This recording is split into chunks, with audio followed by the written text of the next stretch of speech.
Hi guys, welcome back to a new episode of Apps Academy. Today in this video, I'm going to show you how you can clear your storage on WeChat. Keep watching the video till the end. To clear your WeChat storage, firstly go ahead and launch open your settings application. Scroll all the way down and tap on apps and notification.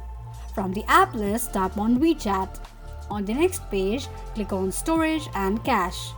To clear your storage, tap on Clear Cache and Clear Storage option.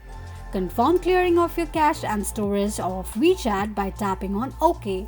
This is how you can clear your WeChat storage quickly and easily just in few steps.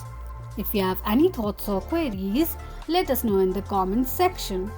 Don't forget to subscribe to our channel. Also press the notification bell icon so that YouTube will notify you whenever we post a new video. I hope this video was helpful to you. Thank you so much for watching.